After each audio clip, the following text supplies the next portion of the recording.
민중의 소리 이완배 기자 함께하겠습니다. 이완배 기자님. 네, 안녕하십니까? 네, 자 오늘 어떤 이야기 해볼까요? 예, 먼저 청취자 여러분들께 죄송스러운 홍보 이야기를 하나 드리겠습니다. 예, 예, 가급적 제 개인이 관여된 일은 후보자건 홍보하지 않는다는 게 원칙인데, 아이고 별 말씀을요. 근데 면목 없이 제 지인의 사적인 일, 게다가 정치인의 일을 홍보를 하게 됐습니다. 네, 넓은 마음으로 용서해 주시기를 먼저 간절히 부탁드립니다. 예, 윤영찬 전 국민소통 수석이 북콘서트 출판 기념회를 연답니다. 그 20대 국회 예비 후보자로 등록을 해서 지금 성남 중원의 예비 후보죠. 네, 출마를 앞둔 정치인의 개인 행사를 홍보하는 게 진짜 부담스럽습니다만 이분은 너무 오랫동안 저에게 든든한 벗이 돼주셨던 따뜻한 형 같은 분이어서 정치 신인으로 첫 발을 내딛는데 부디 많은 분들이 참여해 주셔서 격려해 주십사 하는 마음으로 부탁을 드립니다. 네. 이것도 좀 웃긴 이야기인데 제가 그 북콘서트에서 한 30분 정도 사회를 봐요. 여보세요. 네, 근데 이 진짜 민망한데 네, 그렇게 됐습니다. 윤영찬 선배는 자기의 장점을 북콘서트에서 이야기하고 싶은 모양인데 네, 네, 네. 저한테 사회를 봐달라고 그러길래 제가 대뜸 그랬습니다. 예. 각오는 돼 있겠죠? 아니 제가 좋은 이야기 안 합니다. 이랬더니 2초쯤 뜸을 들이다가 뭐 괜찮아 이러더라고요. 그래서 제가 속으로 살짝 망설였죠. 예. 후회했죠? 이렇게 웃었습니다. 예, 후회하셨을 거예요. 예. 오시면 제가 맡은 30분 동안은 진솔한 이야기를 들려드리겠습니다. 보통 정치인들의 자화자찬하는 북콘서트가 아니고 네, 인간 윤영찬의 진실을 알려드리는 대화를 해볼까 합니다. 음, 근데 그럼에도 불구하고 내가 윤영찬 따위의 북콘서트를 가야 되냐 도저히 안 땡긴다 하시는 분들이 당연히 있으시죠. 그런 분들을 위해서 안내를 드립니다. 그날 북콘서트에 무려 임종석 전 청와대 비서실장이 오십니다. 그러니까 이게 약간 백화점에서 세일하는데 본 상품보다 경품이 더 비싼 그런 경우잖아요. 예, 예, 예. 아무튼 윤영찬 북콘서트에 오시면 임종석 실장을 뵐 수가 있습니다. 12월 28일 토요일이고요. 오후 3시입니다. 성남 종합스포츠센터, 성남시 중원구 성남동 3110에 있다고 하더라고요. 네, 네, 모란역과 수진역 사이고요. 중원구민뿐 아니고 모든 분들께 열린 공간이니까 부디 많은 분들이 오셔서 정치 신인 윤영찬의 새로운 출발을 격려해 주시기를 부탁드립니다. 예, 알겠습니다. 자, 오늘 어떤 이야기 해볼까요? 예, 오늘은 평화나무에서 널리 알린 동영상이죠. 전광훈 목사가 운영하는 유튜브 방송 너하라 TV인가요? 여기에 올랐던 설교 동영상이라고 하는데 내용이 나는 하나님 보좌를 딱 잡고 살아. 하나님 꼼짝 마. 하나님 까불면 나한테 죽어. 내가 이렇게 하나님하고 친하단 말이야. 친해. 이랬다는 발언을 분석을 해보겠습니다. 먼저 이 분야의 전문가이신 김용민 PD님의 소감을 들어보겠습니다. 어떠셨습니까? 네. 아니, 저는 이 사고 칠 줄 알았어요. 예. 이 사람은 이제 스스로 막 발언하면서 에스컬레이팅이 되면은 자기가 나중에 후회할 주워 담고 싶을 발언까지 다 쏟아내거든요. 그러니까 이보다 더 심한 말도 얼마든지 우리가 발견하지 못했을 뿐이지 했을 것이다 이런 생각도 들고요. 네. 빤스 발언 같은 경우가 엽기적인데 이 발언을 여러 번 들었다는 분들도 있어요. 그러니까 한두 번 했던 발언이 아니었다 이런 정황인 건데. 황당하셨던 거죠. 그러니까 저도 한때는 독실한 기독교인이었기 때문에 이 발언에 대해서 기독교인들의 황당함이 어느 정도였을지는 충분히 짐작이 갑니다. 그런데 이 발언은 경제학적으로 보면 매우 재미있는 발언입니다. 예, 노벨 경제학상 수상자들의 다양한 이론들도 접목이 되고요. 네. 마케팅 이론도 많이 적용이 됩니다. 사실 전광훈 목사는 제가 보기에 종교 활동을 하는 게 아니고 어떻게 하면 헌금을 잘 거둘까 마케팅 활동을 하는 걸로 저는 보여요. 네. 그리고 이런 마케팅을 타깃 마케팅, 1% 마케팅, 마니아 마케팅이라고 부릅니다. 그러니까 다수 대중에게 돈을 걷는 게 아니고 돈을 낼 것 같은 소수에게 강력한 메시지를 줘서 그 소수의 지갑을 탈탈 터는 마케팅 기법이 있습니다. 그런데 마케팅 이야기만 해도 한 이틀은 할 수 있을 것 같은데 오늘은 생략하고요. 예. 과거에 한번 말씀드린 적이 있었던 시장신호 이론이라는 경제학 이론으로 저 발언을 풀이해 보겠습니다. 뉴욕대학교 경제학과 마이클 스펜스 교수의 이론이고요. 스펜스 교수는 이 이론으로 2001년 노벨 경제학상을 거머쥡니다. 저는 이 이론을 허세 이론이라고 부르는데 실제 이 이론의 요지는 허세를 부리는 요령입니다. 그러니까 허세를 잘 부려야 된다는 거예요. 한 영화 속의 두 장면을 비교해 보겠습니다. 영화 범죄와의 전쟁, 나쁜 놈들 전성시대 아마 많이 보셨을 텐데 여기에 두 장면이 있습니다. 첫 번째 장면은 마동석 배우가 김서방 역할을 하는 거죠. 그 조폭색이 어리버리 뛰어들었습니다. 나이트클럽에서 김성균 씨가 맡은 박창호 조폭 2인자죠. 이 사람에게 시비를 걸어요. 예. 그 내용은 김성균이 소방차를 섭외한다고 돈을 1,500만 원을 가져갔는데 소방차는 안 오고 짝퉁이 온 거죠. 네. 그래서 마동석이 김성균을 불러서 저게 소방차가 하고 시비를 겁니다. 김성균은 섭외가 안 되는데 웃자라고 이렇게 버티죠. 이때 마동석이 네 섭외비라고 가져간 1,500만 원 중에 저 짝퉁들한테 300만 원밖에 안 줬지. 다 들은 이야기가 있어. 반띵하자 이렇게 나옵니다. 예. 근데 김성균이 어디서 모기가 앵앵거리노 이러면서 웃기지 말라는 표정을 짓죠. 예. 이때 마동석이 허세를 부립니다. 처맞기 싫으면 돈 올리나라. 태권도가 7단이다 이러면서 김성균 얼굴을 밀치고 나가죠. 예. 그런데 결과는 망합니다. 허세가 안 먹혀요. 김성균이 전혀 쫄지 않고 맥주병으로 마동석 뒤통수를 갈겨버립니다. 하하하. 자, 두 번째 장면은요. 최민식이 경찰에 잡혔을 때 경찰이 앉아 임마 이러니까 그 나보다 어린 것 같은데 반말하지 맙시다 이렇게 허세를 부려요. 네. 안 먹힙니다. 경찰관이 뭘 잘했다고 떠들어 이러면서 최민식을 때립니다. 이때 최민식 씨가 경찰관 얼굴을 주먹으로 냅다 갈긴 다음에 그 유명한 명대사를 하죠.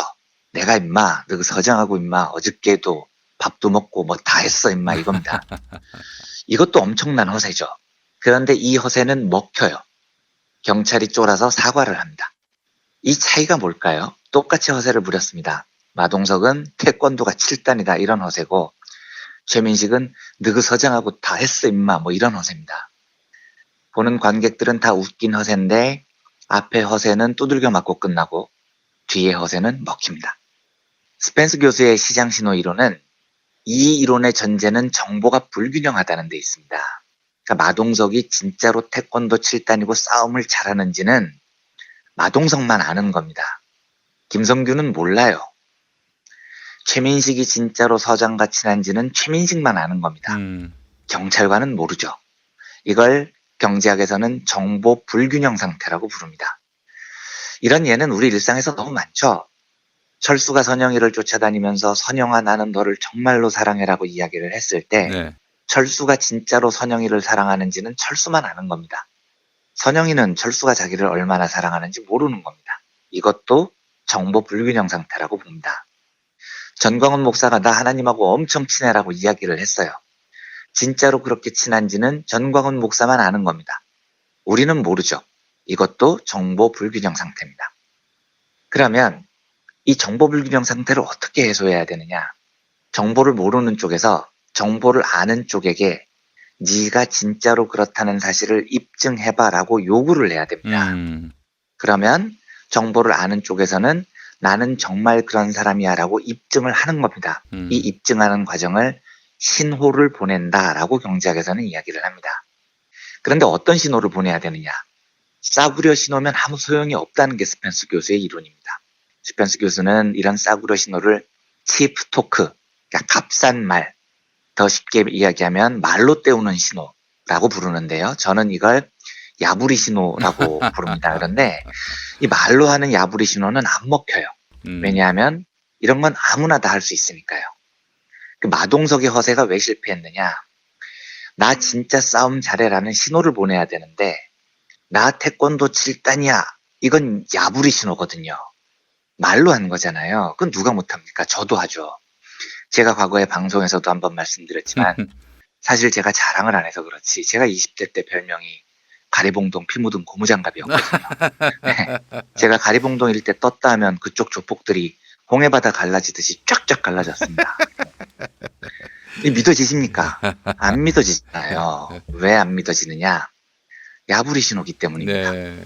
이렇게 말로 하는 값싼 신호는 정보 불균형 상태에서 안 먹힙니다.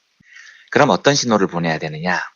나만이 할 수 있는 신호, 그리고 대가가 엄청 큰 위험한 신호를 보내야 됩니다. 스펜스 교수는 이걸 비싼 신호, 코스틀리 시그널이라고 부르는데 예를 들면 최민식 씨가 내가 임마, 너그 서장하고 임마, 이건 야불이에요. 이것만 했으면 안 먹혔던 겁니다. 그런데 이 야부리를 하기 전에 경찰관을 주먹으로 냅다 한 대 갈겨버리죠. 경찰관 폭행입니다. 공무집행방해 중범죄예요. 이게 중요한 신호가 됩니다. 만약에 최민식이 진짜로 경찰서장하고 친하지 않으면 이런 짓은 엿되는 거거든요. 네. 이런 게 값비싼 신호라는 겁니다. 이런 신호를 보면 경찰관이 쫄아요. 아, 쟤 진짜 뭐가 있지 않고는 경찰관을 때릴 수 없어. 이렇게 아, 신호를 받아들이는 겁니다. 동물 세계에서도 이런 신호 주고받기 과정이 있습니다. 경제학자들이 많이 드는 예가 아프리카 가젤인데 사자가 사냥을 시작하면 가젤 중에 한 놈이 도망을 안 치고 껑충껑충 50cm 이상 제자리 뛰기를 한다는 겁니다. 미친 짓이죠. 이러면 사자 눈에 열나 잘 뛰고 체력도 고갈이 돼요. 그런데 신기하게도 사자는 그런 가젤을 쫓지 않습니다. 지나쳐버려요. 그리고 다른 놈을 쫓아요. 이 왜냐면 사실 제자리 뛰기를 한 가젤은 무리 중에서 제일 빠른 가젤이었던 겁니다. 그런데 이 가젤이 진짜 답답한 건 내가 정말 빠른데 사자가 이걸 모른다는 데 있죠. 사자가 그걸 알면 자기를 안 쫓아올 텐데요. 이렇게 정보 불균형 상태에서 사자한테 내가 진짜 빠른 가젤이니 쫓아와봐야 소용없어라는 신호를 주고 싶은 겁니다. 그런데 이때 신호를 준답시고 사자한테 말로 야, 내가 가젤계의 우샤인 볼트야. 아무리 얘기를 해봐야 소용이 없어요. 네. 이건 야부리 신호니까요. 어떻게 신호를 줘야 되느냐? 목숨을 건 허세를 부려야 되는 겁니다. 아, 그러면 상대가 믿어요. 야, 제가 뭐가 있으니까 저렇겠지. 라고 생각을 하는 겁니다. 네. 제가 전광훈 목사 발언이 진짜 웃겼던 게요. 아까 말씀해 주셨지만 빤스를 내려라 발언 있잖아요. 네. 이 경우는 전광훈이 정보가 없고 신도들이 정보가 있는 경우입니다. 신도들이 전광훈한테 목사님 사랑합니다, 사랑합니다 이러는데 사실 진짜로 사랑하는지는 신도들만 아는 거고요. 전광훈은 모르죠. 상대가 나를 얼마나 사랑하는지. 그러니까 전광훈 쪽에서 신호를 요구하는 겁니다. 어떤 신호냐? 당신 나를 정말로 사랑한다면 빤스를 내려라 라는 신호를 요구를 하는 겁니다. 그리고 신호를 요구하는 쪽은 이 정도 강력한 신호를 요구하는 게 사실 맞아요. 신호는 이렇게 강력한 신호여야 믿을 수 있는 거거든요.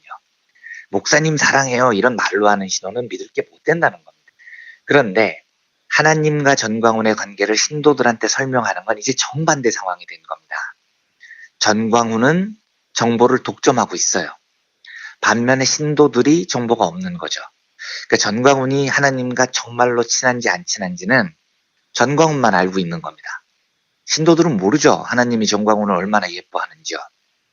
그러면 전광훈이 신도들에게 나 하나님과 진짜 친해라는 신호를 보내줘야 될 거 아닙니까? 이 신호를 줄 때 야부리로 주면 안 되는 겁니다. 정말로 자기가 할 수 있는 강력한 신호, 목숨을 건 신호 이런 걸 보내야 됩니다.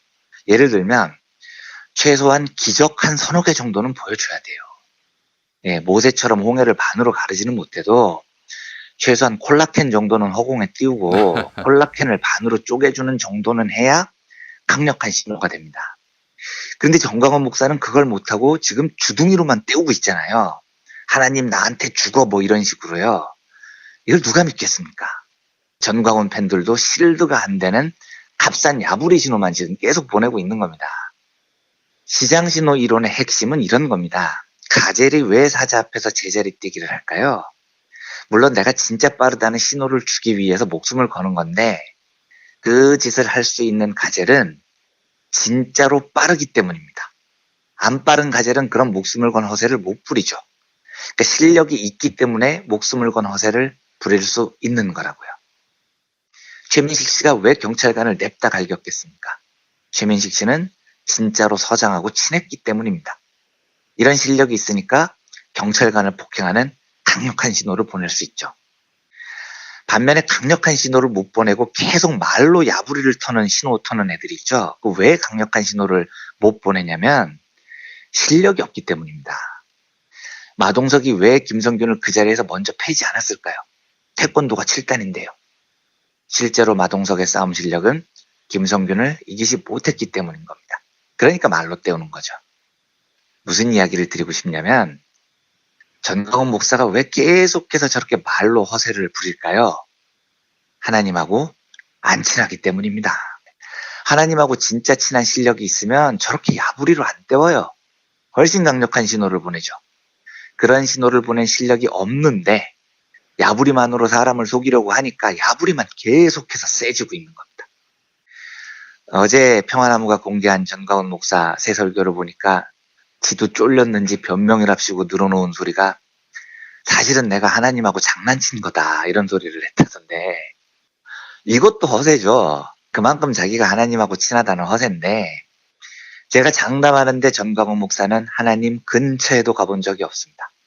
이거 어떻게 장담하냐고요? 아직도 말로만 허세를 떨고 있잖아요. 강력한 신호를 보낼 능력이 없으니까 야부리 신호만 보내고 있는 겁니다. 시장 신호 이론을 배운 저로서는 저런 야부리 신호는 절대 믿을 수 없죠. 이것만큼이나 전광훈이 하나님 근처에 가본 적도 없다는 명백한 증거가 어디 있겠습니까? 네. 전광훈 목사의 허세를 보면서 실력 없는 애들이 입만 살았을 때 터는 전형적인 야부리를 본 겁니다. 그래서 저는 이 사례를 진짜로 시장 신호 이론 경제학 교과서에 남기고 싶을 정도예요. 진짜 좋은 사례입니다. 이게 야부리 신호예요. 시장 신호 이론의 적절한 사례를 제공해 주신 전광훈 목사님께 깊은 감사의 말씀을 드리면서 오늘 시장 신호 이론에 대한 브리핑을 마치겠습니다. 네, 이한배 기자님 수고하셨습니다. 오늘 말씀 잘 들었습니다. 네, 다음 주에 뵙겠습니다. 감사합니다.